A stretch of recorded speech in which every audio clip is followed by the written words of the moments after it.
God, you are our love and our light.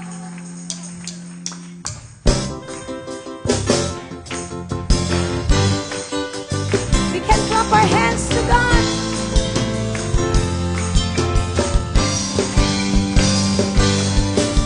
You are my love and my life.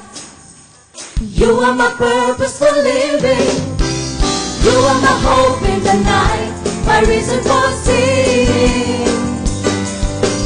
You bring the joy to my life, and you're making it better and better. Oh, and I will give thanks forever and ever. Sing, you are the love. You are my love and my life. You are my purpose for living. You are my hope in the night, my reason for singing. Walang ibang God. You bring the joy to my life, and you're making it better and better. Oh Lord, and I will give thanks forever and ever. Will we ever know what we have been given? He has chosen us and called us His own. Flowing from His throne, there is a river, bringing life and health wherever it goes. You are my love and my life. You are my purpose for living. You are my hope in the night, my reason for singing. Yes, you are. You bring the joy to my life, and you're making it better and better. Oh Lord, and I will give thanks forever and ever. Jesus is our love and our light. Amen. Thank you, God.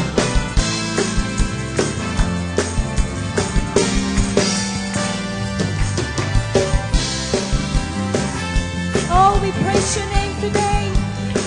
Thank you, Lord.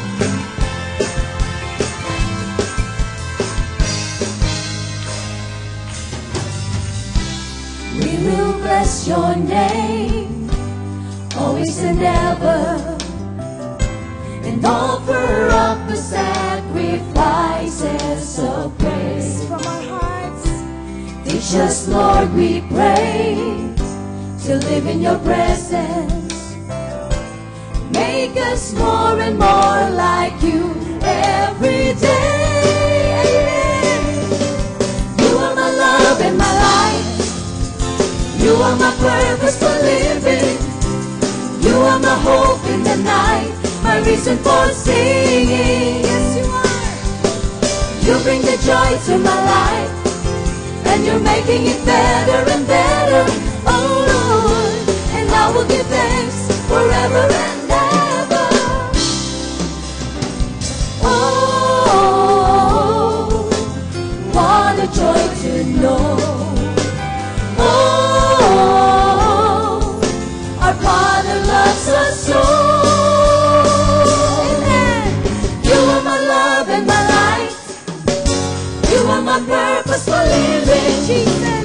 You are my hope in the night, my reason for singing. Yes, you are. You bring the joy to my life, and you're making it better and better. Oh, and I will give thanks forever and ever. Come on, sing, you are my love. You are my love and my life. You are my purpose for living.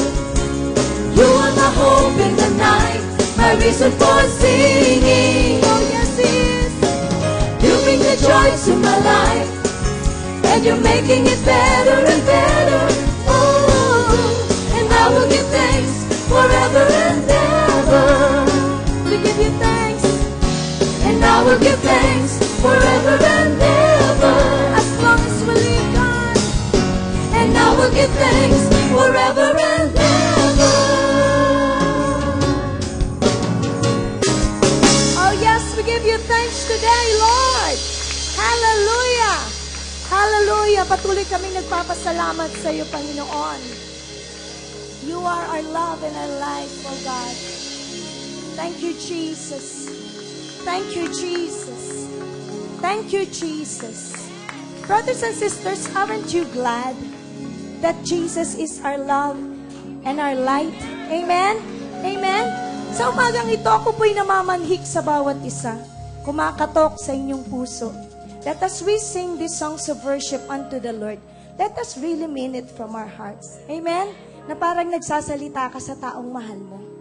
Amen? Because Jesus is the lover of our souls. Amen? Let's continue to worship Him today. Hallelujah.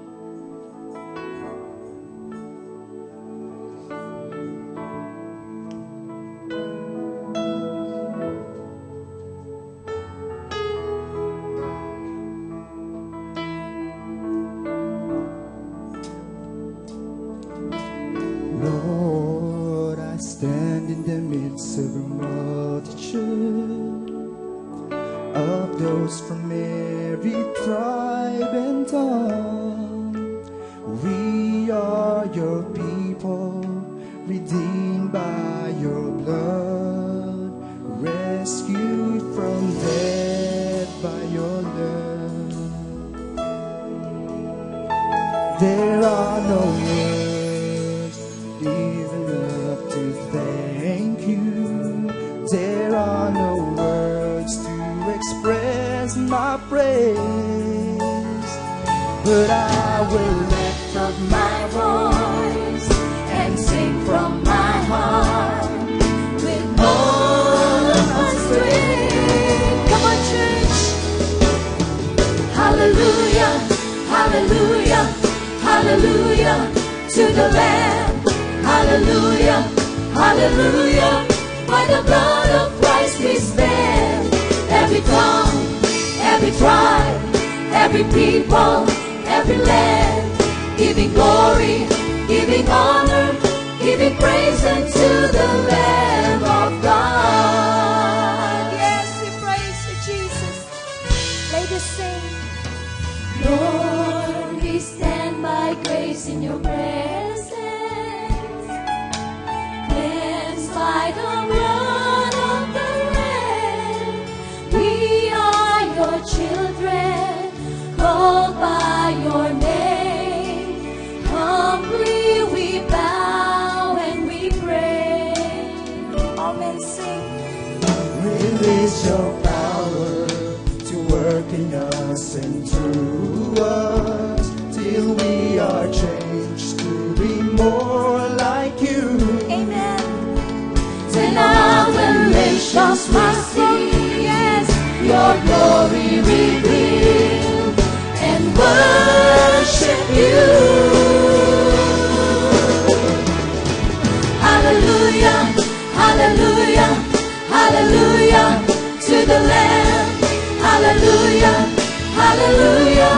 By the blood of Christ we stand. And every tongue, every tribe, every people, every land, giving glory, giving honor, giving praise unto the Lamb. Hallelujah, hallelujah, hallelujah to the Lamb. Hallelujah, hallelujah. By the blood of Christ we stand. Every tongue, every tribe, every people, every land, giving glory, giving honor, giving praise unto the Lamb of God.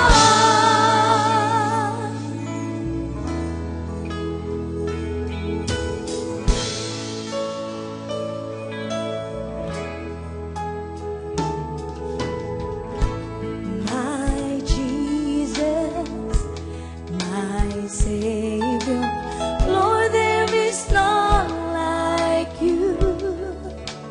All of my days, I want to praise the wonders of your mighty love. My comfort, my shelter, tower of refuge,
is none like you. All of my days, I want to praise the wonders of your life.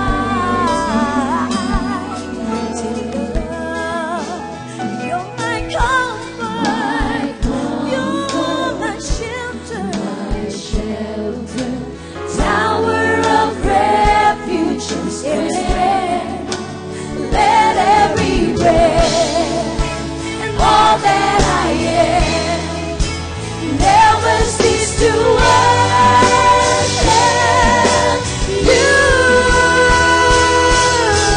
Shout to the Lord, all the earth, let us sing. Let us sing. Power and majesty, praise to the King.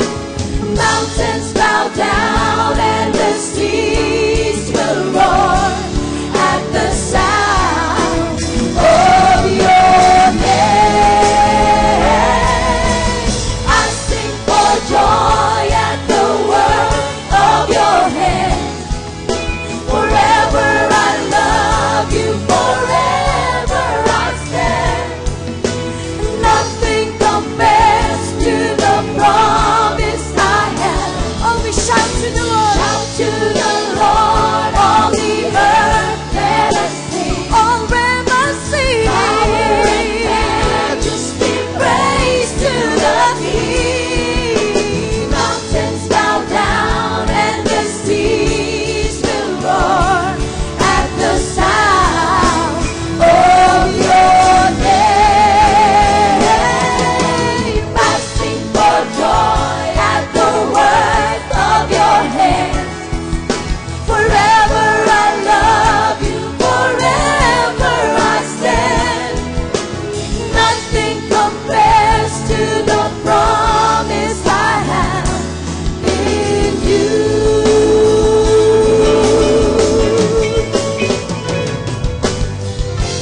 Every knee shall bow, amen, and every tongue confess that you are Lord of all. Let's all sing. Hallelujah, hallelujah, hallelujah to the Lamb. Lift your hands. Hallelujah, hallelujah. By the blood of Christ we stand. Every tongue, every tribe, every people, every land, giving glory, giving honor, giving praise unto the Lamb. Hallelujah, hallelujah, hallelujah to the Lamb. Hallelujah, hallelujah. By the blood of Christ we stand. And every tongue, every tribe, every people, every land, giving glory, giving honor, giving praise unto the Lamb. Hallelujah, hallelujah, hallelujah to the Lamb. Hallelujah, hallelujah. By the blood of Christ we stand. And every tongue, every tribe, every people, every land, giving glory, giving honor, giving praise unto the Lamb of God. Giving praise unto the Lamb of God. Giving praise unto the Lamb of God. Jesus Christ, Lamb of God. Woo! Hallelujah! Hallelujah! Hallelujah! Hallelujah to the Lamb of God! Woo! Hallelujah to the bride of Christ! Hallelujah! Woo! Hallelujah! Hallelujah! Hallelujah! Hallelujah! Hallelujah!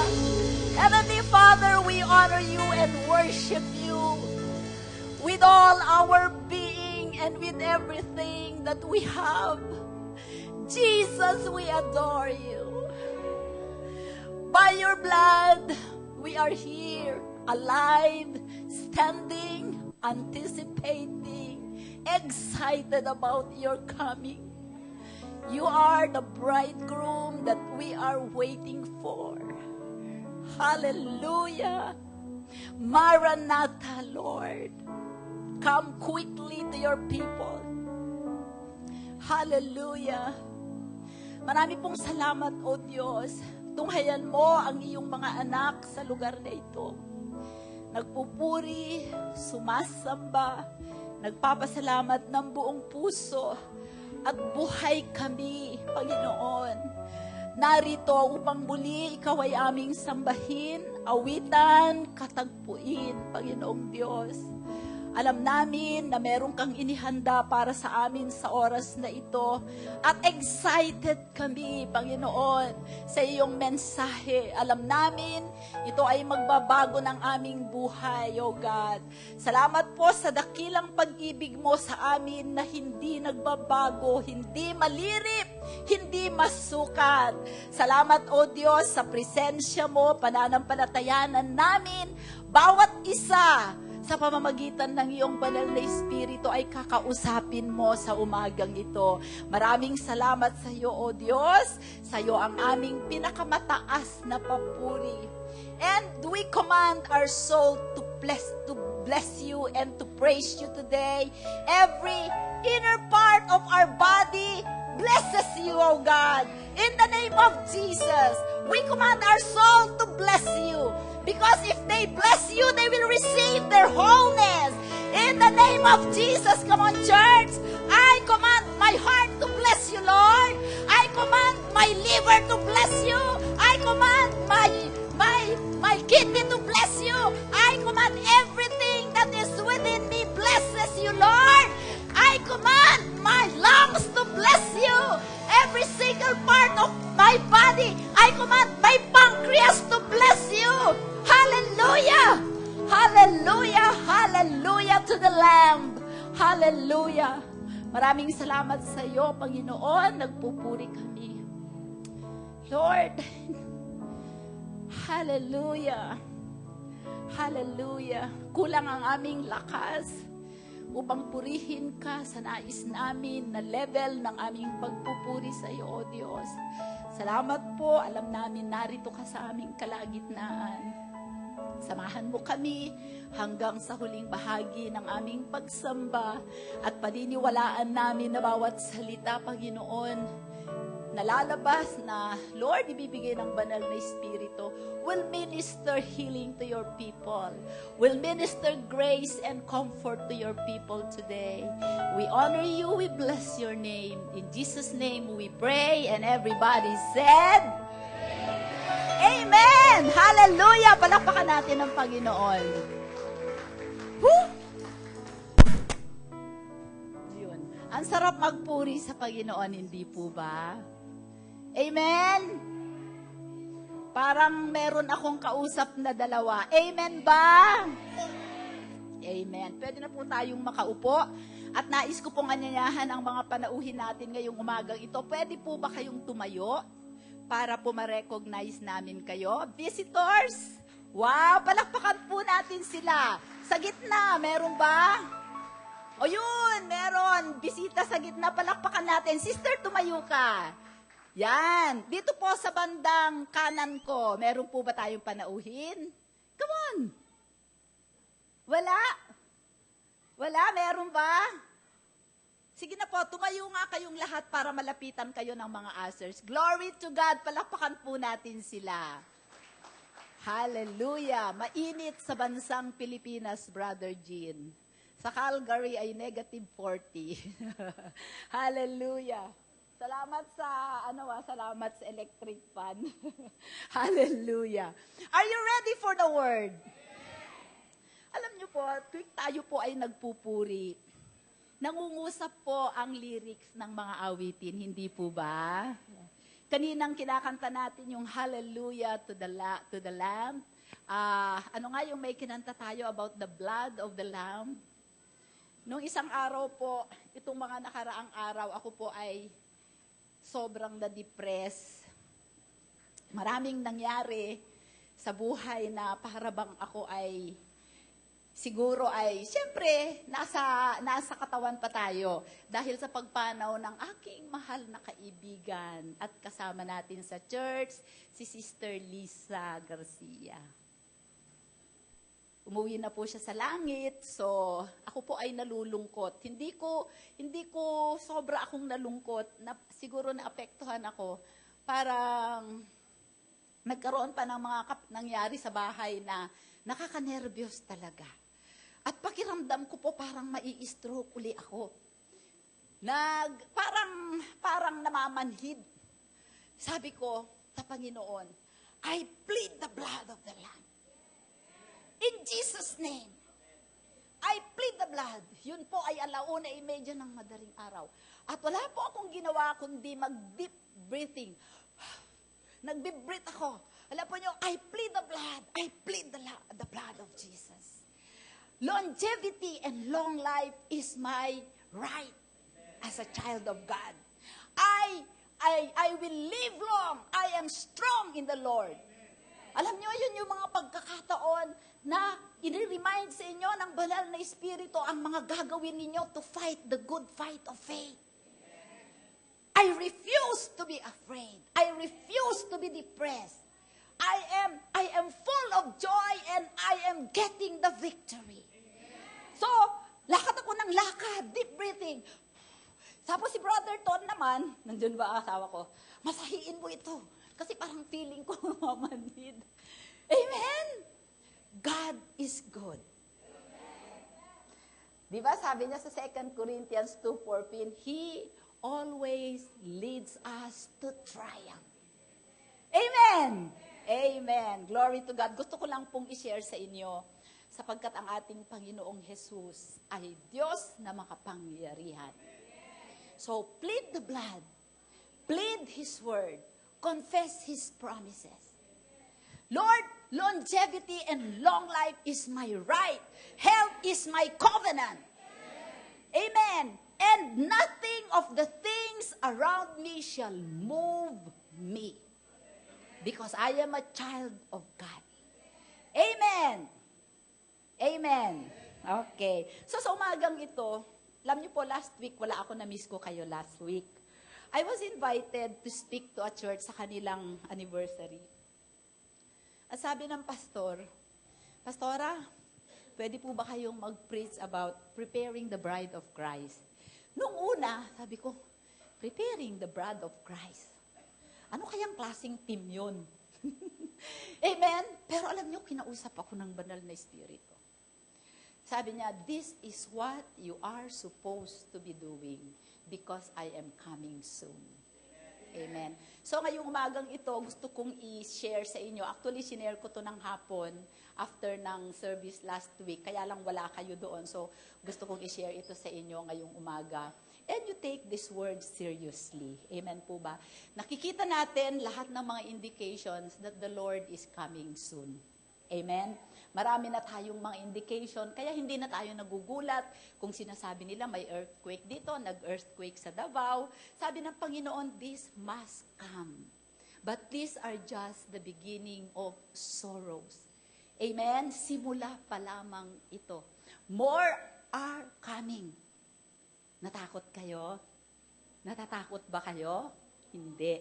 Because the Lord is dealing with 3 groups of people in a different way. Sabi ko sa 1 Corinthians 10:32, sinabi niya, God is dealing with the Jews, His chosen people. He is dealing with the Gentiles, the unbeliever. Gentiles, the non-Jews. And number 3, He is dealing with the church. Amen. So, ang pag-uusapan natin ngayon ay yung paano natin ihanda ang ating sarili bilang iglesia. Amen? Are you ready? Okay. So, bago po ako mag-dwell doon sa the church, the bride of Christ, gusto ko pa kayong bigyan ng 4 na perspective. Paano tinitignan ng Diyos ang kanyang iglesia? At tayo yung kanyang special people. Amen? Kaya ano man ang kaganapan dito sa mundo, hindi tayo natatakot because we are under the blood of the Lamb. Amen? So sabi po meron pong 4 na paraan kung paano tayo tinitignan ng Panginoon. Una, the church is God's chosen people. Okay? 1 Peter 2, verses 9 to 10. Basahin po natin ng sabay-sabay. But you are, come on, lahat tayo sabay-sabay. Faith comes by hearing, and hearing by the word of God. Amen? So let us read. But you are a chosen generation, a royal priesthood, a holy nation, His own special people, that you may proclaim the praises of Him who called you out of darkness into His marvelous light, who once were not a people, but are now the people of God, who had not obtained mercy, but now have obtained mercy. Amen? So number 1, God sees the church as His chosen people, the people of God. Amen? Sabi mo, I am a part of the people of God. Okay, so number 1, you are a chosen generation. Pinili. Hindi kayo ang pumili sa Diyos, siya ang pumili sa inyo. At bakit kayo nandito? Because you responded. Alam nyo ba na lahat ng tao ay pinili ng Diyos? The human race was chosen by God. Hindi yung angelic beings. Hindi yung animal kingdom, kundi yung tao. Amen? Kaya nilikha niya ang tao na kanyang kawangis. You are a royal priesthood. Di ba pinag-aralan natin, we are priests and we are kings. Dugong bughaw ka. Kaya kung may diabetes ka, i-plead mo yung dugong bughaw mo. Pure, the blood of Jesus in you. Amen? Okay. You are His own special people. Alam mo, pagka inangkin ka ng Panginoon, walang hindi ka matatouch ng kaaway. Unless gumagawa ka ng puwang na silain ka ng kaaway, di ba? Okay. That you may, ano daw ang dahilan ba tayo pinili? To proclaim the praises of Him who called us out of darkness. Dati nasa kaharian tayo ni Satanas, kaharian ng kadiliman. Translate tayo ng Panginoon sa kaharian ng kanyang bugtong na anak, ang kanyang pinakamamahal na anak, at nasa kaharian tayo ng kaliwanagan. Sabi doon sa verse 10, we were not a people before, but because of Jesus Christ, we became the people of God. So wala yan sa relihiyon. Nasa pagpili ng ating Panginoong Diyos. Amen? Okay, why? So number 1, we are the people of God because of our distinction. Ano ang distinctive characteristics ng church? Bakit ito Hudyo, ito Gentiles or nations, tapos ito church? Because we are new creatures. A species, a unique species that never existed before. Di ba new creation ka? Amen? Kaya nga, di ba sabi sa Galatians, lahat ng tumanggap sa Panginoong Jesus, you are new creation. The old is past, hindi ka na Jew, hindi ka na Gentile, hindi ka na slave, hindi ka na woman, hindi ka na man. Amen? You are in Christ a new creation. So, you have the DNA of Jesus Christ. You have the blood of Jesus Christ. So, pwede mong i-claim, hindi pwede akong magkaroon ng blood impurity or blood thickening or blood disease because I have the blood of Christ. Amen? You belong to the God class. Hindi ka doon sa dog class or angelic class. Kaya minsan pagka nakakarinig ako, ay, kinuha na siya ng Panginoon sa langit kasi kailangan niya ng isa pang anghel. No way! Dinemote ka. Pagka ginawa kang anghel, demoted ka. Amen. We are created higher than the angels. We were created in the image and likeness of God. Tatandaan natin yan. Amen? So, we are a chosen people. Amen? Distinct, unique. We have God Himself in our spirit. Naunawaan ninyo po. Okay, pangalawa, kasi hindi dyan tayo magdudwell. Pangalawa, we are the family of God. Amen? So, basahin natin po sa Matthew 12:46. Bibigyan ko kayo ng context dito. Ang nanay, kasi nung magsimula ng ministry ang Panginoong Jesus, patay na si Joseph, ang tatay niya, sa flesh.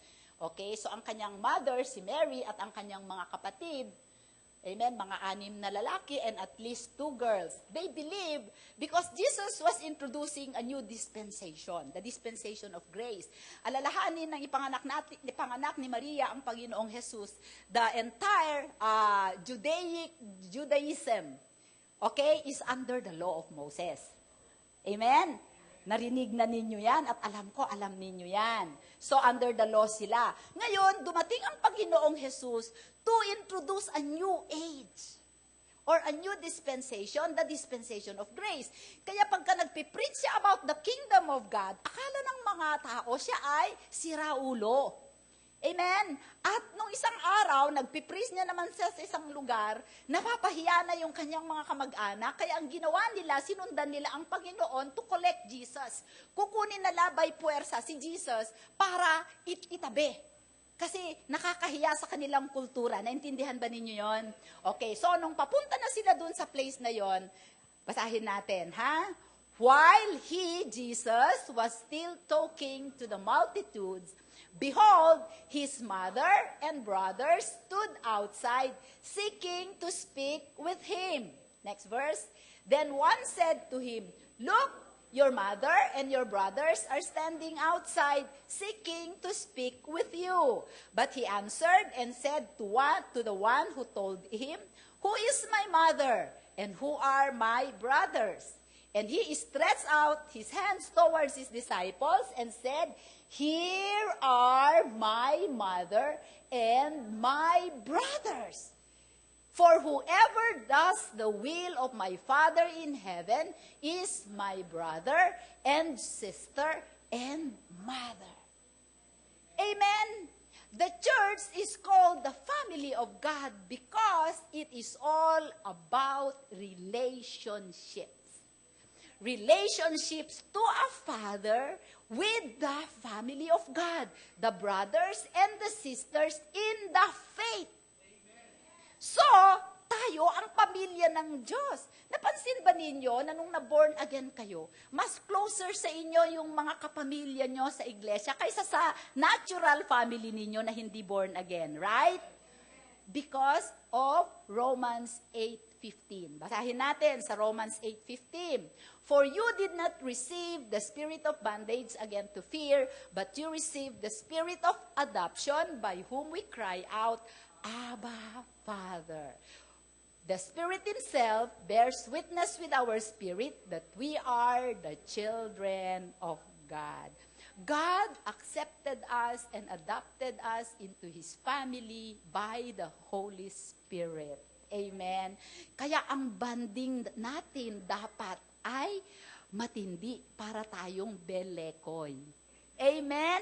Na tayo, ang unity natin ay matindi because yung nagbubuklod sa atin ay ang pag-ibig ng Diyos.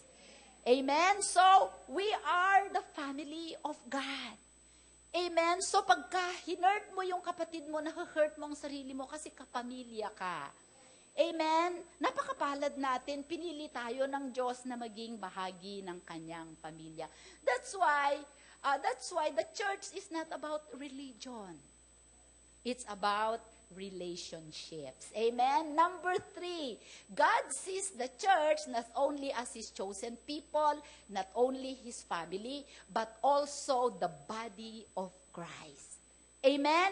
Ang iglesia ay katawan ni Kristo. It is a mystical body. It's not a physical body, but it is a spiritual body. Mystical in the sense that it pertains to a spiritual reality that only those who are initiated into the church understand what it is. Parang yung ritual yan, nakamember na kayo ng mga Alpha Sigma, sorority, fraternity, yung mga ganon. Meron silang, they are a mystic group, meron silang mga rituals, meron silang goals na sila lamang ang nakakaunawa. Amen? The body of Christ is a mystery. Amen. Kung naiintindihan nyo fully ang katawan ng Panginoong Diyos, kayo na ang mag-preach dito at kayo na ang sasambahin ko. Amen. So, ang iglesia, ikaw, ako, at katawan ni Kristo. Why? Because we want to stress the connections and interrelationship. Amen? So, kung yung people of God, we want to stress the fact that we are a chosen people, the family of God stresses the fact that our relationship are the things that counts. The body of Christ stresses the fact that we are interrelated. Kaya hindi mo pwedeng sabihin na ay, sister, kaya ako hindi nagte-church kasi nananalangin naman ako kay Lord.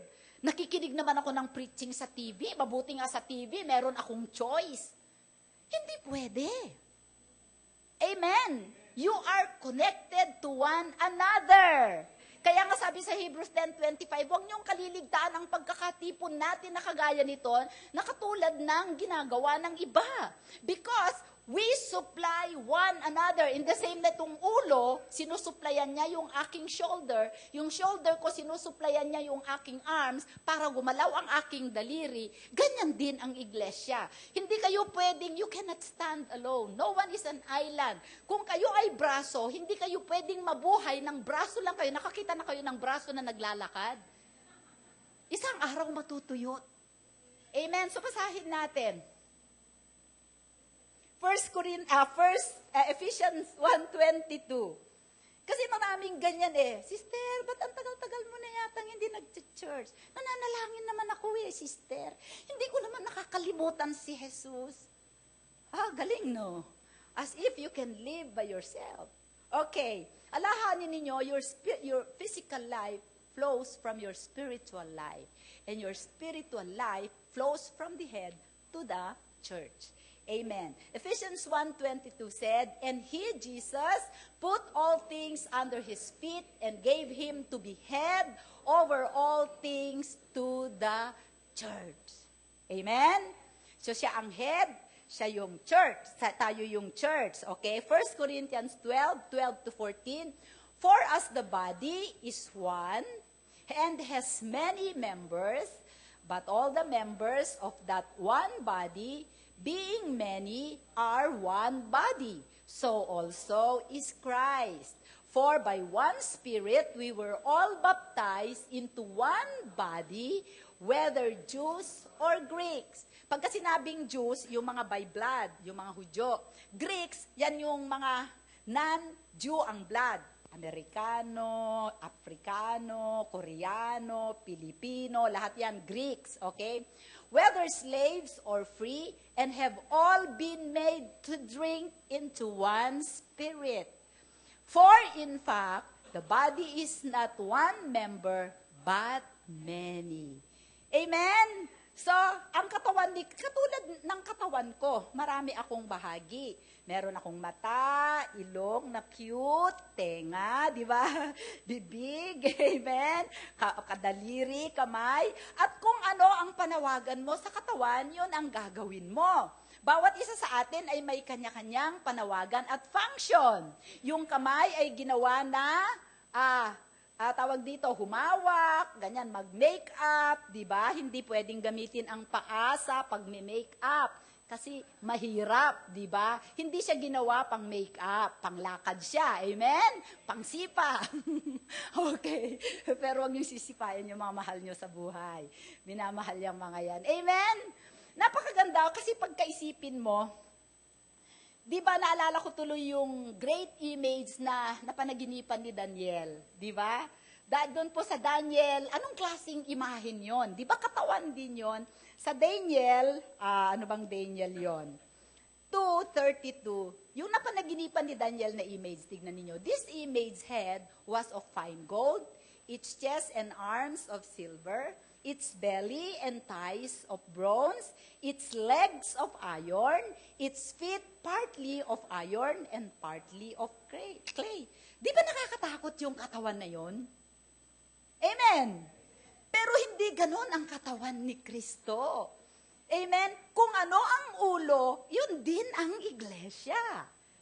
Kung ang ulo ay glorified body, this body will soon be glorified. If the body is mortal, that's the reason why Jesus died. Ibig sabihin, namatay din siya. Gets nyo? I release wisdom and brilliance to you so that you can get the Word of God. Babasahin ko, kasi napakaganda nito. Sabi niya, Christ's mystical body, mystical means symbolic, spiritual symbolism, okay? Is no absurd combination of opposites. Katulad nung nakita ni Daniel na image, they are absurd combination of opposites. Amen? Sabi niya, but the body of Christ, it's not an absurd combination of opposites.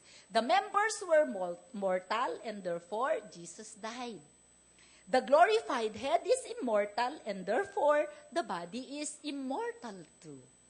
Amen? So hindi tayo natatakot mamatay. Kasi alam natin, mabuhay tayo. Mabubuhay tayo eventually as glorified bodies. Can you say amen? Tatlo lang ang hindi natatakot mamatay. Okay. And then, for thus, the record stands, because I live, you shall live also, sabi ni Jesus. As is our loving head, Jesus is a loving head, hindi ba? Such is the body. Are you a loving body? Sabi mo sa katabi mo, sister, brother, I love you with the love of the Lord. Naku, nagsasamantala yung mga kabataan. Amen? Okay. So, and every member in particular is a loving member. Okay? A chosen head. Are we a chosen nation? Yes, because we have a chosen head and a chosen members. An accepted head and accepted members. You are accepted in the beloved, sabi sa Ephesians. A living head and living members. Are you alive? Or just existing? No. We are full of life. Amen? Amen. With the fullness of Christ. Okay? If the head be pure gold, all the parts of the body are of pure gold also. Thus is there a double union of nature as a basis for the closest communion. Amen. Kaya napakahalaga po makita natin ang ating relasyon sa bawat isa. Kung babasahin ninyo yung Corinthians, each of us gives a supply of the Spirit to one another. Alam nyo yung supply of the Spirit? Encouragement, di ba? Love, acceptance, support, revelation. Amen. Everything that I'm getting from the Lord, I'm sharing it with you because I am a part of the body. So that we may all live to glorify our Savior. Kaya hindi pwede po na, okay lang ako hindi mag-attend ng church kasi nakakapanalangin naman ako, may relasyon naman ako kay Jesus, nakikinig naman ako ng preaching. That is pure pride.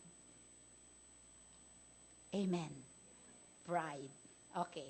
And the fourth view of the Lord about the church is the bride of Christ, to stress the purity of the body. Sabihin mo, purity. To stress its purity and holiness. Alam niyo, sa mga huling araw na ito, napakahalaga na kailangan nating i-prepare ang ating sarili because God Himself is preparing the church. Yung mga nangyayari dito sa paligid natin, the Lord is warning us. He is not threatening us. Amen? So don't be threatened. Amen? God is reminding us, kasi baka masyado na tayong puro worldly ang iniisip natin, puro sarili natin. Nawawala na tayo sa vision na meron ang dahilan kung bakit tayo nabubuhay ay para sa Panginoong Jesus. Amen? So sabi po sa Hosea, basahin natin sa Hosea 2 verses 19. Sabi niya dito, the Lord speaking to the prophet Hosea, I will betroth you to me forever. Alam niyo ba na ang kasalan dito sa lupa ay hanggang dito lamang sa lupa? Mag-asawa lamang kayong mag-asawa dito sa lupa. Sa langit, hindi na kayo mag-asawa. Sapagkat sa langit, ang ating asawa ay ang Panginoong Jesus. Amen? Okay. Yes, I will betroth you to me in righteousness and justice, in loving kindness and mercy. Amen? What a promise. I will betroth you to me in faithfulness, and you shall know the Lord. Amen? So tayo ang magiging ang babaeng pakakasalan ng ating Panginoong Jesus. Sabi po niya sa Revelations 19, verse 7 to 8, let us be glad, rejoice, and give Him glory, for the marriage of the Lamb has come, and His wife has made herself ready. Who is preparing the church? For the church. Sige, balikan mo. Let us be glad and rejoice and give Jesus glory for the marriage, God glory for the marriage of the Lamb, and His wife has made herself ready. Sino ang naghahanda? Sino yung mga ikinasal dito ang naghahanda sa inyo ay tatay nyo? Di ba kayo ang naghahanda? Pag kami ikinakasal, we are so obsessed about preparation. Isang taon pa, sasabihin ng bride, ay kailangan, pagka ikinasal ako, mahaba ang buhok ko, kaya nagpapahaba. Pag ikinasal ako, kailangan ang weight ko ay 100. Na ganyan na lang, kaliit yung kanyang bewang. Namumutla na sa reduce. Amen. At lahat ng yung mga bouquet, yung mga damit, yung mga, di ba? Di ba ang aarte ninyo pagka ikinakasal kayo? Ako hindi. Sa West lang kasi ako ikinasal eh. Di ba? Kahit yung mga lalaki. Di ba? Why? Because they prepare themselves. Why? Because they want to look their best on their wedding day. As their gift to the bridegroom. Because they will be presented to the groom. Ganon din tayo dapat. We will be presented to the bridegroom. That's why we have to make ourselves ready. And the Lord said in Hosea 2, He has clothed us with righteousness. He has cleansed us with the blood. So actually, kung titignan mo, ang church is already glorious. On the inside, in the spirit, but not necessarily on the outside. Diba? So, ihahanda natin ang ating sarili. Pupunta tayo, paano tayo maghahanda? Ngayon, para maintindihan ninyo yung the church as the bride of Christ, kailangang maunawaan natin kung paano ikinakasal ang isang Hudyo. Amen. Merong dalawang stage na ginaganap. Una, merong tinatawag na betrothal or engagement. Usually, sa mga Hudyo, ina-arrange ang pag-aasawa ng mga magulang ng lalaki at ng babae. Katulad ni Mary at saka ni Joseph, ina-arrange ang kanilang pagpapakasal. Okay? Ang first stage niyan ay tinatawag na engagement or betrothal. Ano ang nangyayari? Sa betrothal, pinagkasundo sila, okay? Alam na nila na sila na ang mag-asawa pero wala pang pagsisiping. Amen. But they are already considered as husband and wife. Bawal pa sila na magsiping. Okay. So, kaya lang that is an announcement. Kaya lang ini-announce para makapaghanda ang lalaki at ang babae sa next stage ng kanilang marriage, which is the wedding feast. So, pag-uusapan yon, and then aalis yung lalaki, magpe-prepare yung babae, aalis ang lalaki, and then on an unknown time, babalik yung lalaki at magkakaroon ng wedding feast na 7 araw. Wow! Diba, basahin ninyong wedding in Canaan na naubusan pa sila ng wine kasi mahaba ang wedding feast or wedding celebration. Ngayon, during the engagement, they are considered husband and wife. At pagka ang isang babae ay nagtaksil, amen, kailangan may divorce. Pero kung ikaw ay nagtaksil sa asawa mo, ang penalty noon, sabi sa Deuteronomy 22 ba yun, ay death. Ayan, basahin natin. pagka na-engage ka na, then you shall bring them both to the gate of that city, and you shall stone them to death with stones. The young woman, because she did not cry out in the city, and the man, because he humbled his neighbor's wife, so you shall put away the evil from among you.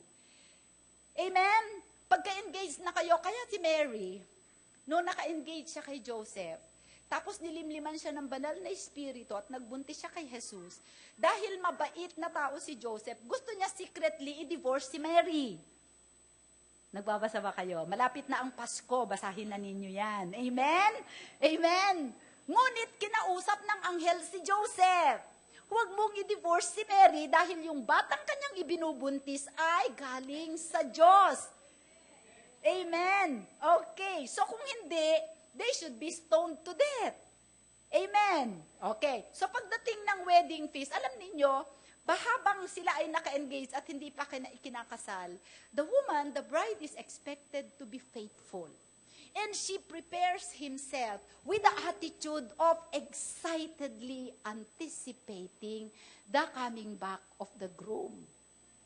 Amen? Siguro yung mga kalalakihan sa inyo, lagi ko itong sinasabi, nahihirapan kayong makirelate dito sa ang iglesia ay bride ng Panginoong Jesus. Kasi hindi naman kayo naging bride, di ba? At sana naman ayaw niyong maging bride.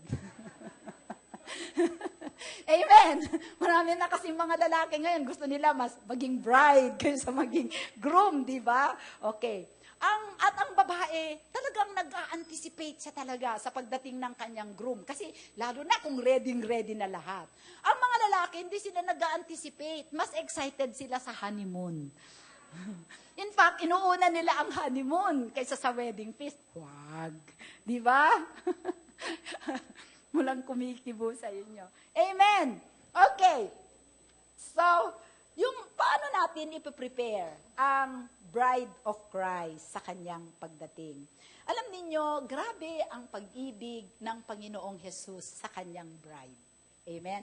Sabi po doon sa 2 Corinthians 11:2, "For I am jealous for you with godly jealousy.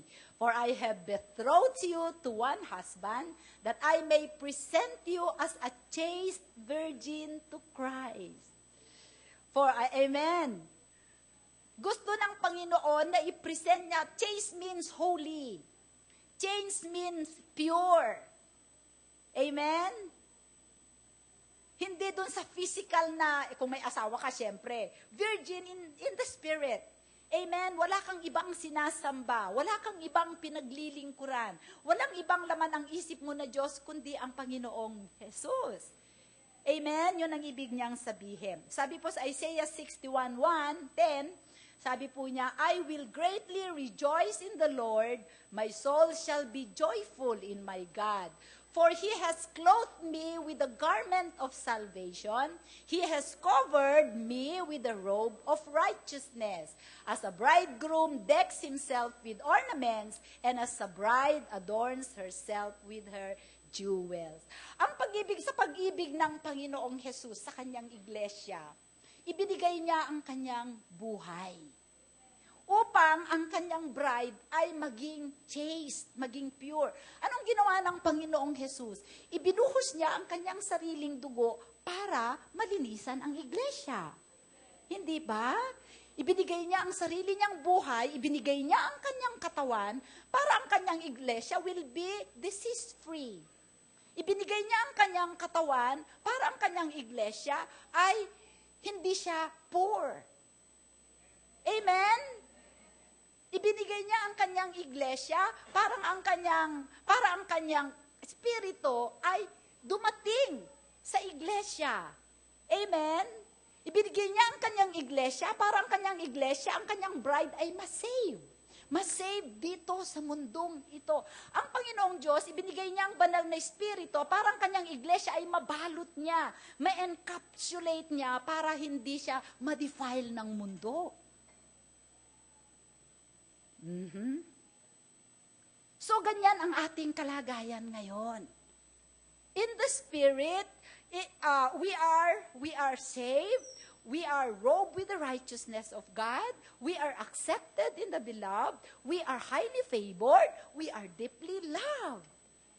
We are preserved. We are protected. And we are made productive.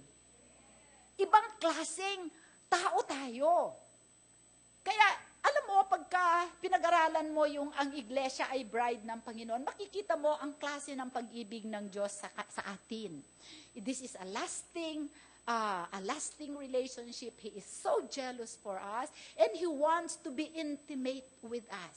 Ayaw niyang umakyat sa langit na hindi niya babalikan ang kanyang bride dahil isang araw gusto niya tayong dalhin sa langit. At pagdating ng rapture, pagdating ng Panginoong Jesus dito para kunin tayo. Amen? Bakit niya tayo kukunin? Para malibre tayo sa tribulation. Hindi natin kailangang mag-suffer sa mga gagawin ng Antichrist. Amen? Because His love for us is not only jealous, it is pure, it is lavish. Labis ang pag-ibig ng Diyos sa atin. It is intimate. It is sacrificial. It is lasting. It is forever. Jesus doesn't want to spend eternity without us. Amen? Hindi katulad ng asawa sa natural na iwanan mo ang asawa mo, wala kang pakialam. Halimbawa, may lalaki naka-abroad. Kinalimutan na ang asawa at ang pamilya. Amen? Hindi ganon ang ating Panginoon. Okay? Praise the Lord. Amen. So kung ikaw, isipin mo na ikaw ay bride ng Panginoong Jesus, gugustuhin mo pa bang magkasala? Gugustuhin mo bang mga lunya? Ang spiritual adultery is having another God except the Lord. Pwedeng iba sa atin yung adultery, yung idolatry. Kung sino ang mas mahalaga sa'yo, anything you put above God is your God. And that is spiritual adultery. That is idolatry. Kung mas mahalaga sa'yo ang trabaho, yan ang Diyos mo at nais kong malaman mo, nagseselos ang God. Amen? At binibigyan mo si Satanas na kunin ang trabaho mo. Hindi si Lord nang babawi. Amen? Hindi niya yun babawiin sa'yo, pero dahil ginawa mo ang Diyos mo ay ang trabaho mo, papasok ngayon si Satanas, sasamantalahin niya para tanggalin yan sa'yo. Amen? Kung mas mahal mo ang sarili mo, ang buhay mo, isang araw, baka sasabihin nila, kunin ka ni Satanas, tapos sasabihin mo, kinuha ni Lord. Alam nyo, ang gusto ng Panginoon ay maibuhay tayo ng yung full term ng ating buhay. Sabi sa Genesis 6:3, what is that? That is 120 years. If you want to live 120 years, you can live it. Amen. Because it is your right. It is your covenant. Amen. Ngunit kung ilalagay mo ang sarili mo above God, yung interest mo, yung comfort mo, yung career mo, yung goal mo, yung will mo above the will of God, then binigyan mo ng entrance ang diablo na silain ka. Hindi dahil sa gustong bawiin yun ni Lord. Amen? Amen. So, nag-iisip tayo. Okay, so paano natin ihahanda ang ating sarili bilang bride of Christ? Okay? Ephesians 5:25-27. Basahin natin ng sabay-sabay. Husbands, love your wives. Mga asawang lalaki, love your own wives. Sa NLT translation, wala tayong NLT dyan, ano? Love your own wife, hindi yung love your wife. Hindi niya sinabing love the wife of other husbands. Amen. Okay. Just as Christ also loved the church and gave Himself for her, that He might sanctify and cleanse her with the washing of water by the word. Amen? I-explain ko to mamaya. That He might present her to Himself a glorious church, not having spot or wrinkle or any such thing, but that she would be holy and without blemish. Amen? So, balikan natin ang verse 25. merong parallelism dito. Okay? Ang husband o ang asawang lalaki at si Kristo. Okay? Sa kanilang relasyon, ang husband sa relasyon niya sa kanyang asawa at ang Panginoong Hesus sa relasyon niya sa iglesia.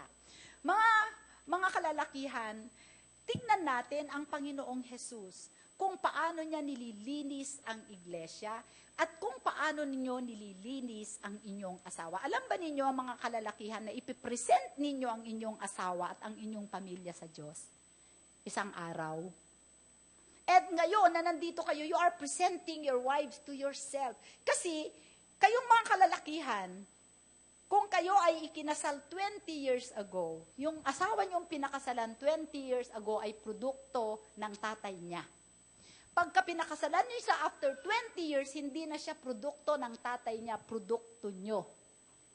Kung kasama niyo ang asawa niyo, titigan niyo, natutuwa ba kayo sa produkto niyo? Hoy! Alam mo kung gaano ka-intimate ang Panginoong Hesus sa atin, iglesia, sa ating iglesia. Inihalin tulad niya sa intimacy ng mag-asawa. Amen? Okay. Paano nililinis ni Kristo ang kanyang iglesia sa pamamagitan ng paghuhugas ng salita? Ng tubig ng salita. Sabi niya sa verse 27, sabi niya, 26, that He might sanctify and cleanse her with the washing of water by the word.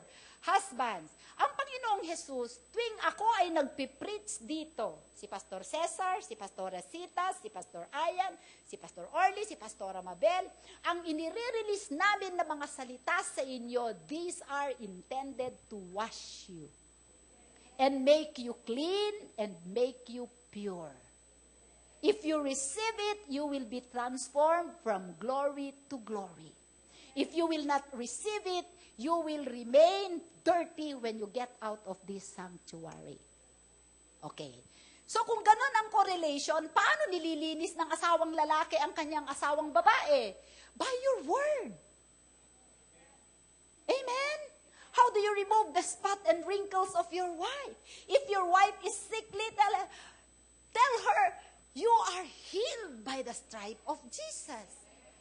Amen? You wash her with the word. You declare positive. You declare God's promises over her life. Honey, you are the best wife. You are pure. You are to me the apple of my eye. Amen? You encourage her. You uplift her. Amen? Sa mga mag-asawa, sa mga nag-aasawa, instead na pintasan ninyo ang luto ng asawa nyo, wow, ang sarap-sarap. But you can get better. Amen? Ganun natin hinuhugasan ang ating mga asawa. Hindi lamang sa pinapaliguan nyo, kung gusto nyo, paliguan ninyo siya ng salita. O sige, practice. Ay paliguan mo ng salita si Rachel. Hallelujah! Sabi nyo, I love you, I care for you. Ang paghuhugas nyo ng salita, hindi lamang sa idinideclare nyo ang salita, ang pangako ng Diyos sa Kanya. Amen? Gawin ninyo siyang pinakamagandang babae. Bigay nyo lahat ang sweldo nyo. Because sabi sa Bible, where your treasure is, there will your heart be also. Pagka ibinigay nyo lahat ang sweldo nyo sa Kanya, lalong lumalaki ang pag-ibig nyo sa Kanya. So, ang babae naman, bibili siya ng magagandang damit, bibili ng perfume, bibili ng pang-makeup, at lalo siyang magiging presentable. Di ba? Hoy, mga women, bati tayo. Pero totoo yun. Word ng Panginoon yun, di ba? Ganon din ang ginagawa ng Panginoong Hesus sa atin. Cleansing her by the washing of the word. Ang ganda po nung Friday, yung prayer meeting namin. Kasi si Pastor Ayan nag-exhort about Mark 11:22. The power of the spoken word, di ba? Whatsoever you say, you will have whatsoever you say. And nag-exhort kami about yung healing. Hindi lang ninyo sinasabi na I'm healed, I'm healed, I'm healed. Kasi mauubusan kayo ng sasabihin. Paano kung hindi naman kayo convinced? Sabi ko nga, Kayo ba, pagka ba sinasabi ninyong may sakit kayo, may mga issues kayo, may nararamdaman kayo, tapos sinasabi ninyong I'm healed, tapos sasabihin mo sa I'm rich, hindi ka naman, wala ka namang pera o kakaunti ang pera mo. Tanong ko, nagsisinungaling ka o hindi? Sagot. Nagsisinungaling ka o hindi? Pipilay-pilay ka kasi may rayuma ka, gout, I'm healed. Pinagaling na ako ni Kristo. Nagaling ako ni Kristo. Nasaan si Marlon? Ikaw nga i-demonstrate mo nga dito yung pilay ka. Are you lying or not? No! Lying, sabi ng iba, no! Why? Because the absolute truth is the Word of God. Because you are saying the Word that is the absolute truth.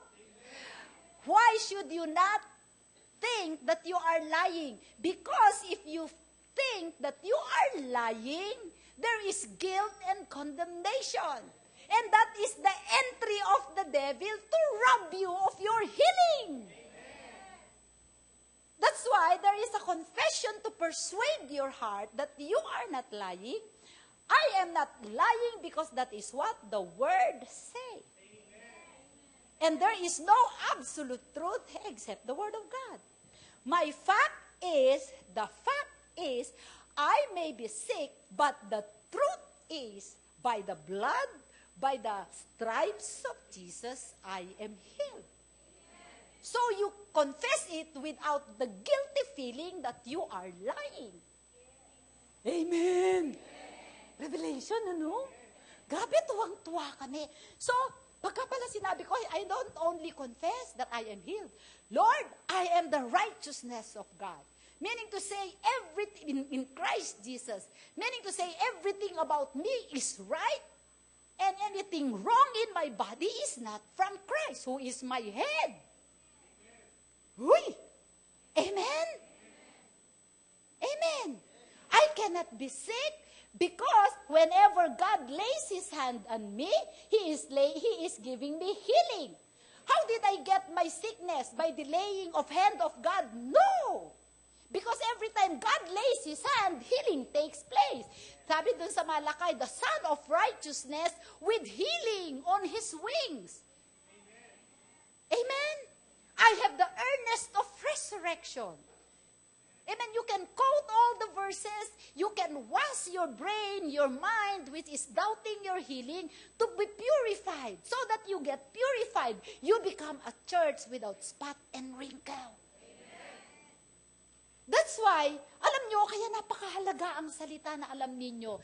In times of crisis, you will know what to say. Amen.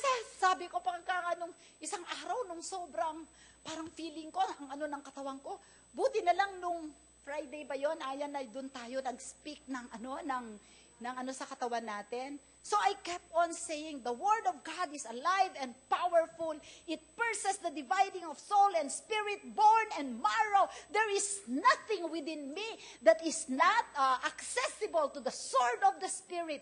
The Word of God is medicine to all my flesh. Proverbs 4:22. Amen. So, i-remind ka ng Holy Spirit ng lahat ng verses. Amen, amen. My head is Christ. He is glorified. He is pure. He is holy. So, the body must be pure. The body must be holy. So, hindi ka lang yung I'm healed, I'm healed, I'm healed. That's the reason why, sabi sa John 10:10, the thief cometh only to steal, to kill, and destroy. Number 1, to steal. What will the devil steal? The word. Because once he is successful in stealing the word, now he can kill and destroy you because you have no shield to fight him. Kaya huwag kayong pumunta sa church na hindi nagtuturo ng word. Yung puro ritual, ikaw ang pagriritualan. Pagkatapos, amen? So napakahalaga po na we always meditate. Sabi ni Haring David, on my bed, I don't go to sleep without meditating your word. Amen. Health is your covenant right. Long life is your privilege and right as a born-again child of God. Amen? So, 10:30. Okay? So, napakahalaga po. Paano tayo maghahanda? Sige, ito na lang. Alam nyo, sa pag-ibig ng ating Panginoong Jesus, dadating siya isang araw, kukunin niya tayo, and then pagka na-rapture tayo, another lesson yan, nandun tayo sa langit, may wedding feast, ipapakasal tayo sa Kanya. Sa ibaba naman, may tribulation. Nandito yung Antichrist. And that time, hindi na ang salvation is no longer by grace, but it will be salvation by works. And then, pagka natapos ang tribulation, at mawawasak ang lahat, magkakaroon ng atomic, nuclear war, masisira itong world na ito, but God will recreate it. Amen. At pagbaba natin dito sa millennial reign ni Christ, tayo ang papalit sa mga principalities and powers, yung inoccupy ng mga diablo, na mga principalities and powers, tayo na yon. Because by that time, we are glorified bodies. Amen! Ang ganda pag-aralan ng salita ng Diyos. Okay, how do we prepare ourselves? Number 1, 1 Peter 1, 13-16. So think clearly and exercise self-control. Self-control sa bibig, self-control sa pagkain, self-control sa action, sa lahat ng bagay. Amen? And exercise self-control. Look forward to the gracious salvation that will come to you when Jesus Christ is revealed to the world. That is the rapture. So you must live as God's obedient children. Don't slip back into your old ways of living to satisfy your own desires. You didn't know any better then. But now you must be holy in everything you do, just as God who chose you is holy. For the scripture says, you must be holy because I am holy. Number 1 way of preparation is be holy. Ngayon ang question, anong ibig sabihin ng holiness? Yun bang mahaba ang baba natin? Hindi tayo makabasag ng baso. Hindi po yun ang ibig sabihin ng holiness. Because right now, no one can be holy until you receive the Holy Spirit in your spirit. That is a command, not a request. Why can we be holy? Because we have already the seed of holiness and righteousness in our spirit, the inner man.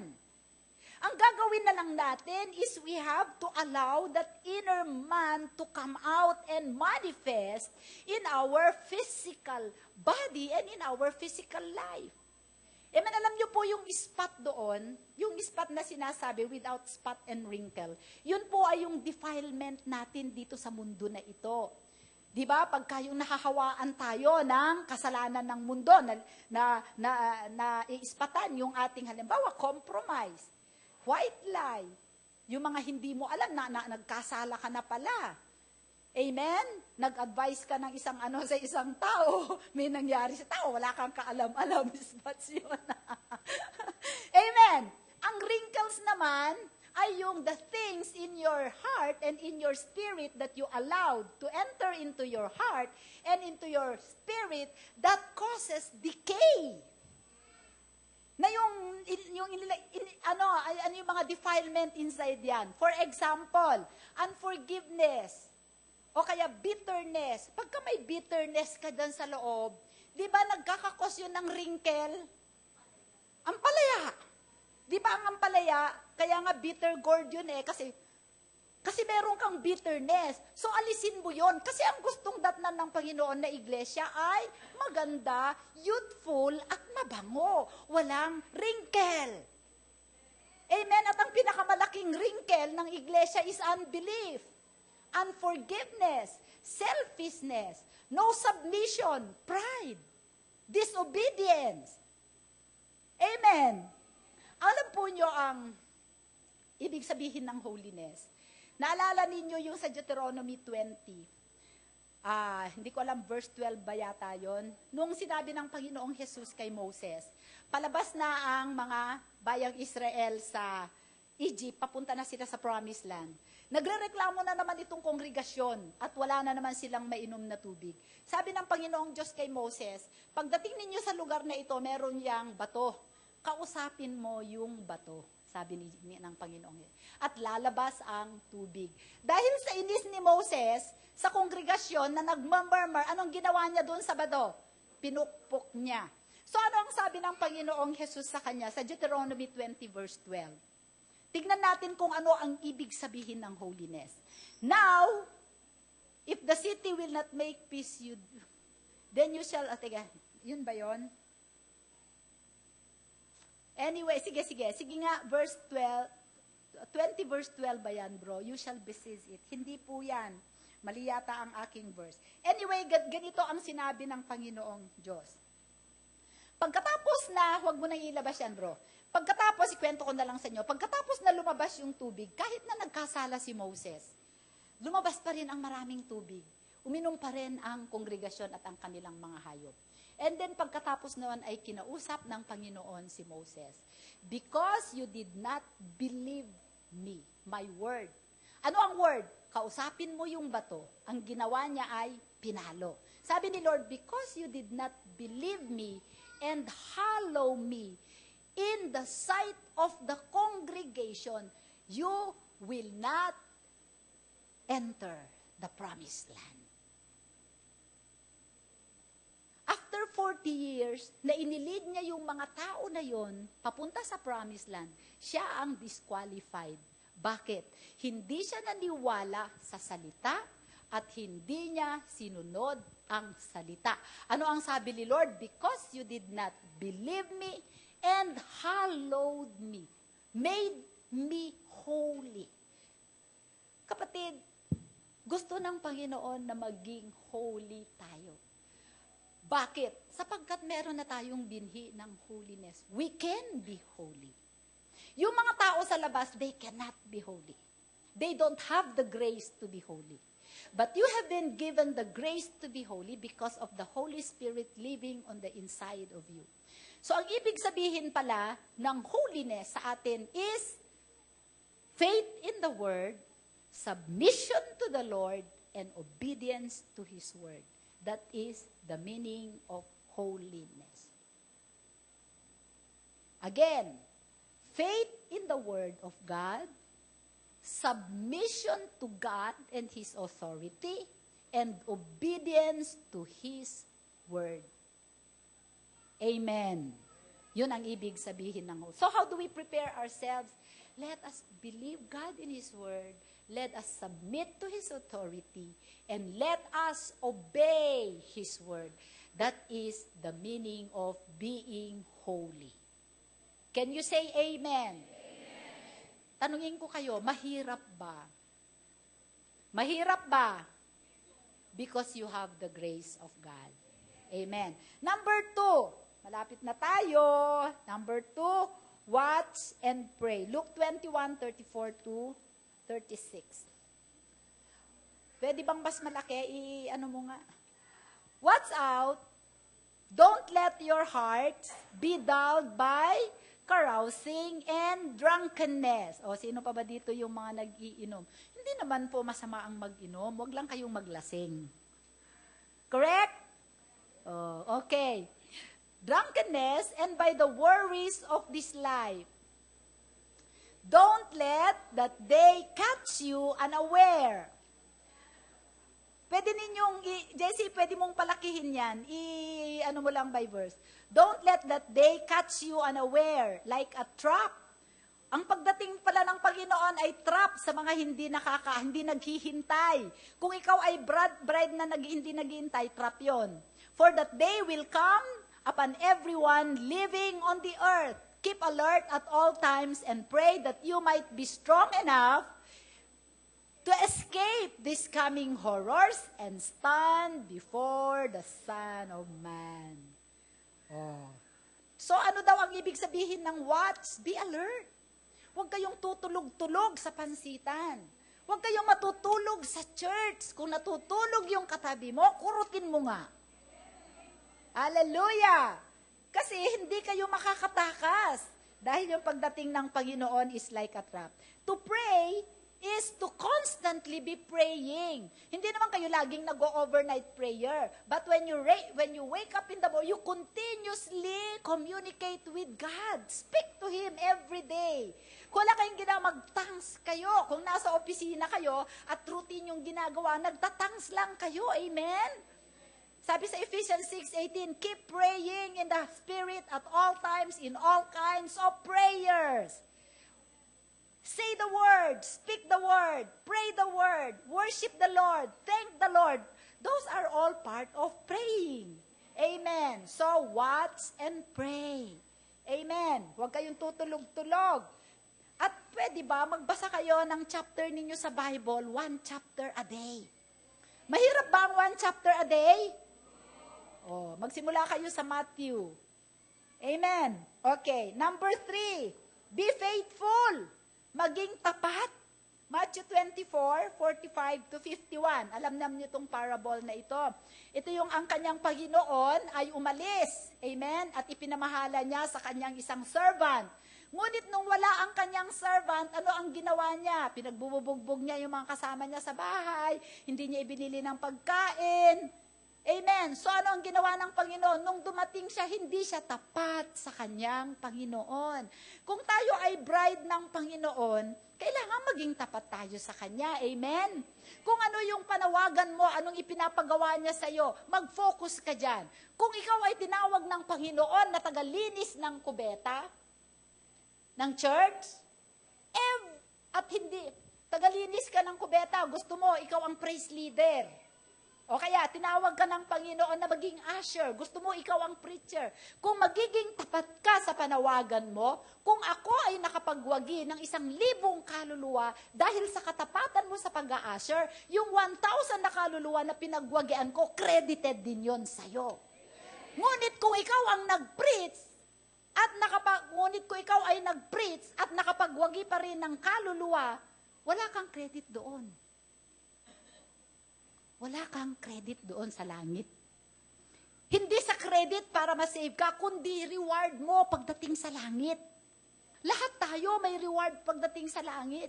Hindi tayo binibigyan ng points para tayo ay ma-save. Na-save na tayo kahit wala tayong points. Pero may awarding kasi sa langit pagdating natin doon. Amen? So maging tapat. Sabi mo sa katabi mo, maging tapat ka kay Lord. Amen. Alam nyo ba, kung maging tapat kayo sa pag-attend ng church, nai-encourage ang mga pastor.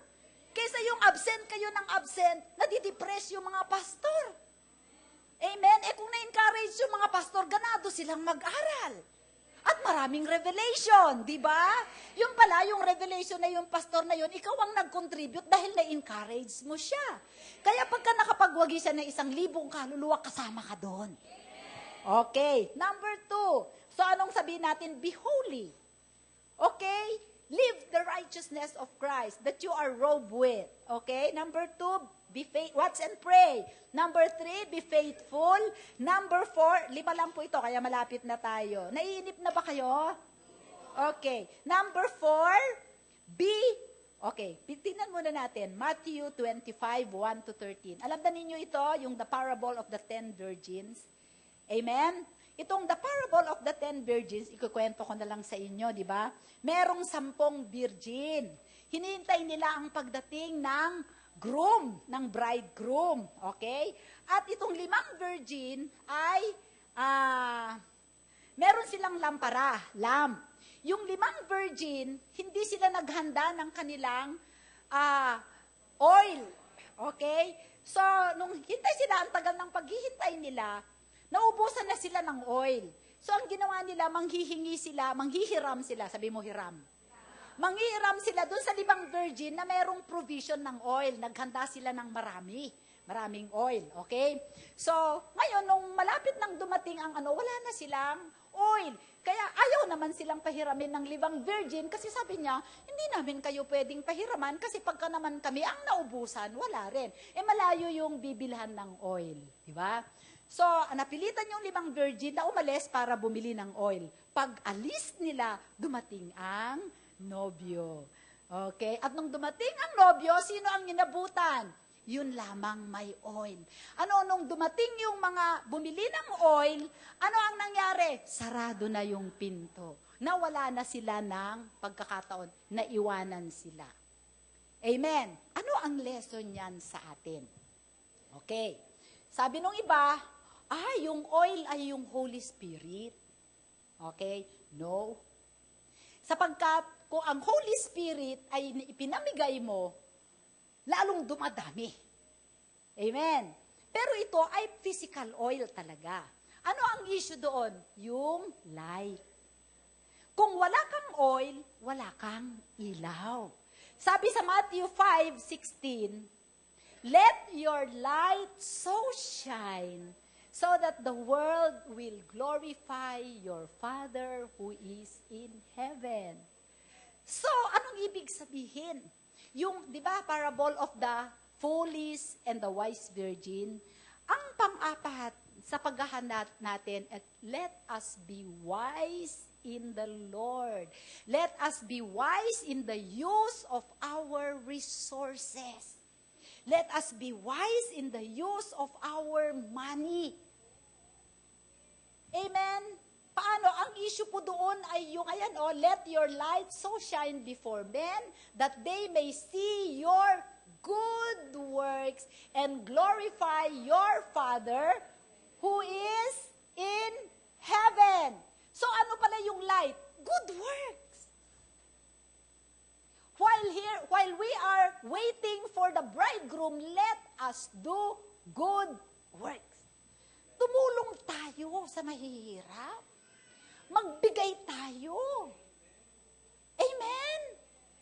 Alam mo, pagka tinignan mo yung Revelation ng Panginoon sa mga churches, doon sa Revelation 1, the church in Smyrna, the church in Laodicea, there is an angel that was supervising the church. Sabi ng Panginoon, to the church in Laodicea, I know your works. To the church in Ephesus, I know your works. To the church in Pergamos, I know your works. Once you are saved, the Lord is looking at our works.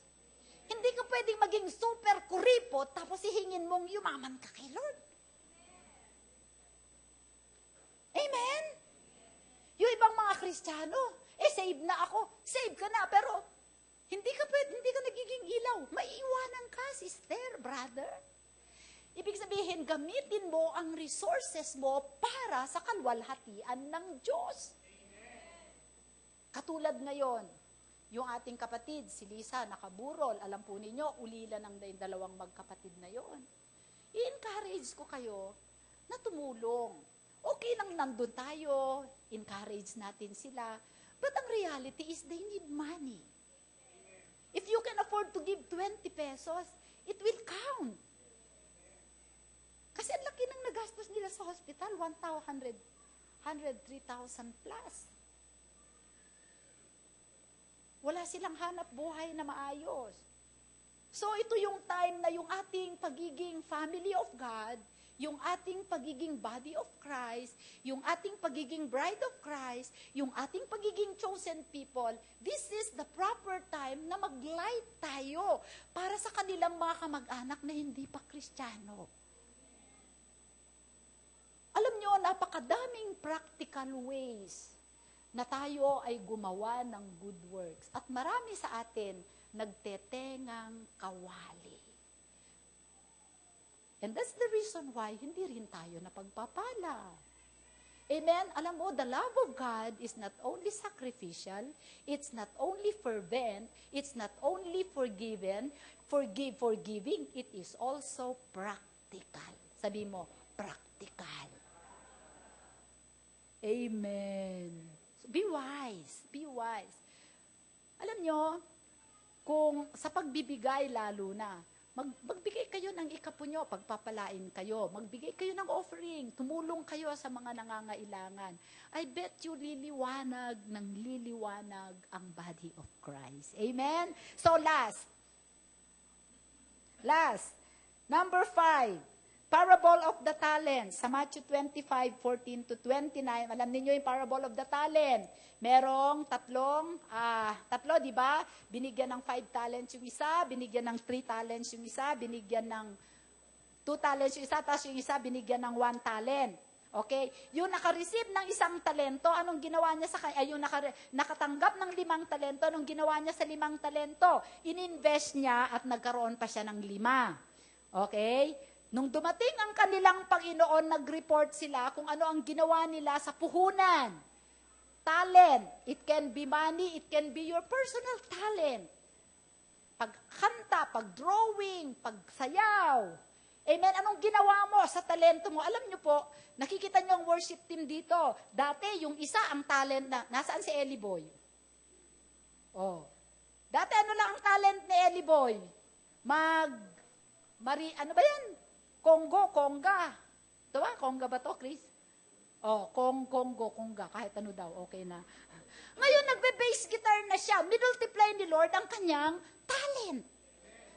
Dahil ginamit niya yung talent niya, nalugod si Lord sa kanya, binigyan pa siya.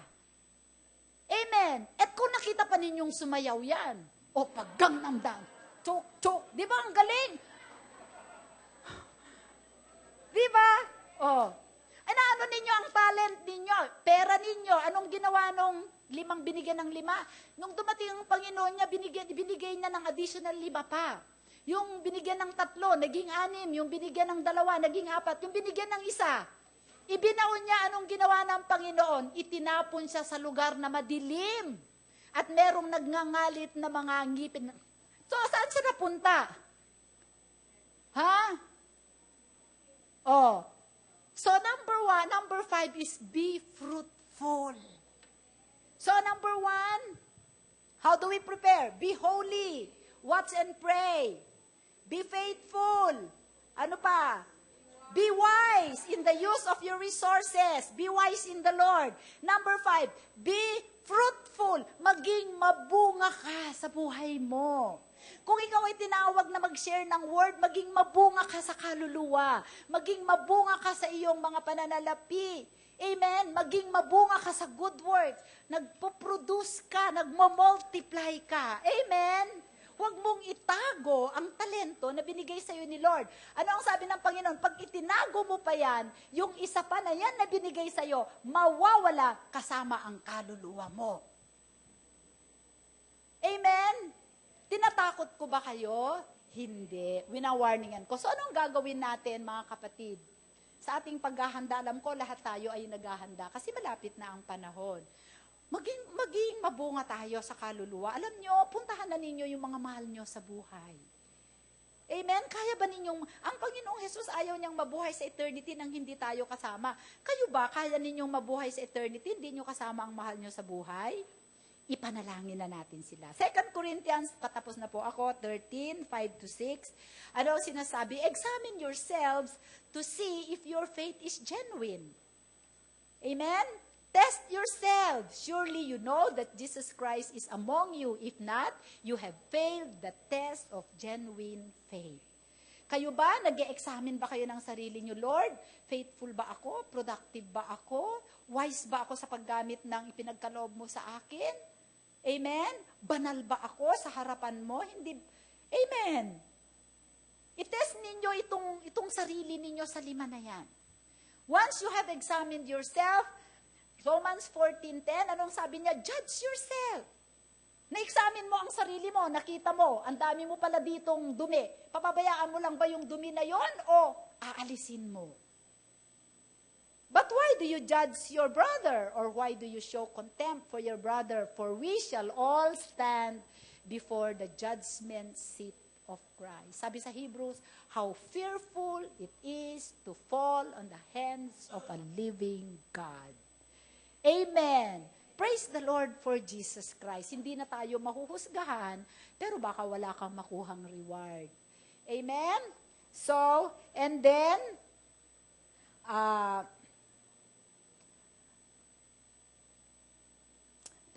ano ang gagawin natin para maging lagi tayong nakatingin sa Panginoon? Isaiah 62:9, Sabi po ng prophet Isaiah, sabi niya, 62:9, with my soul, at ganito lagi ang gawin natin. Isaiah 62:9, with my soul I have desired you in the night. 26:9. Mahirap ang bumabata, no? Nagbabaliktad yung mga numbers. With my soul I have desired you in the night. Yes, by my spirit within me, I will seek you early. For when your judgments are in the earth, the inhabitants of the world will learn righteousness. Amen?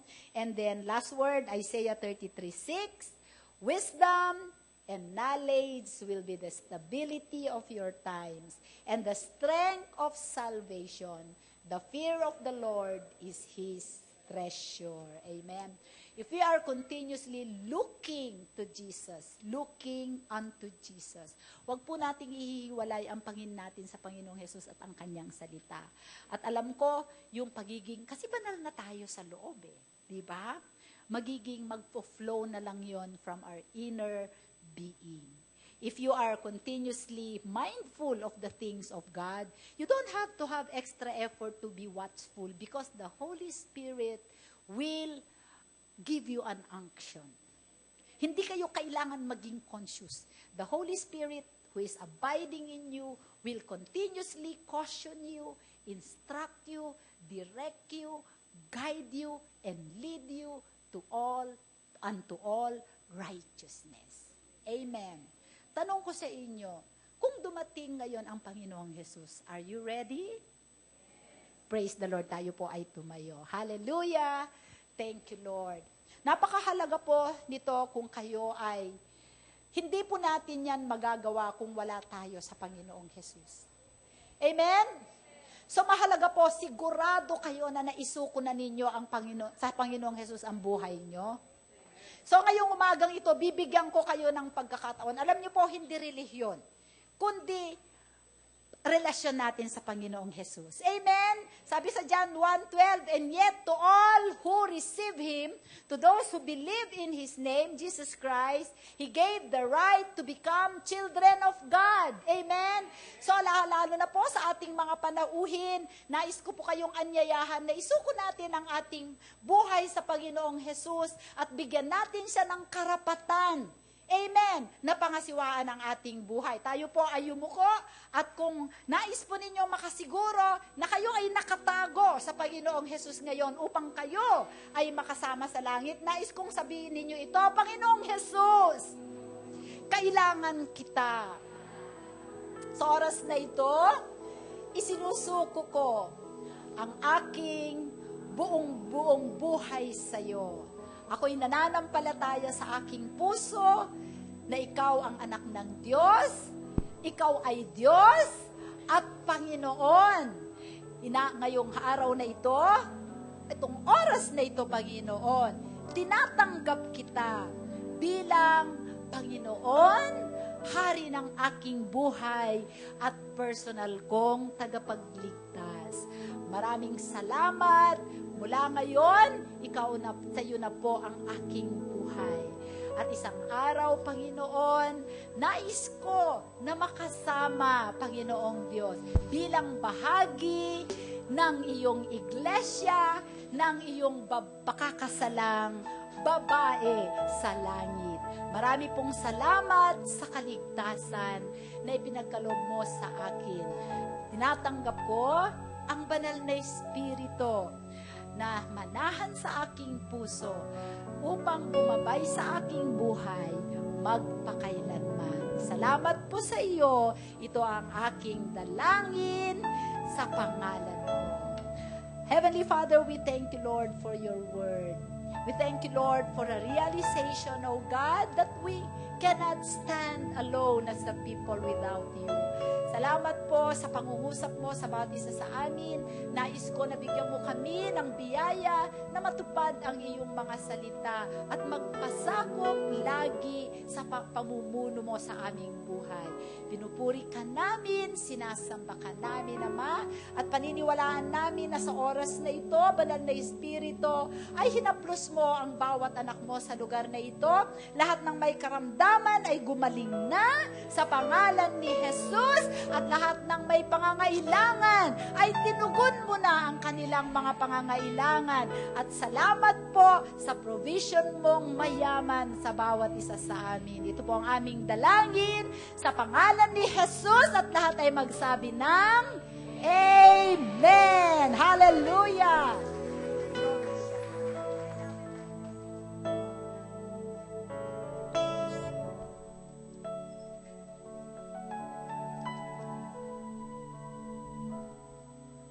Praise the Lord. Kayo po ba'y napagpala ngayong umaga? Amen. Sabi nga po dito sa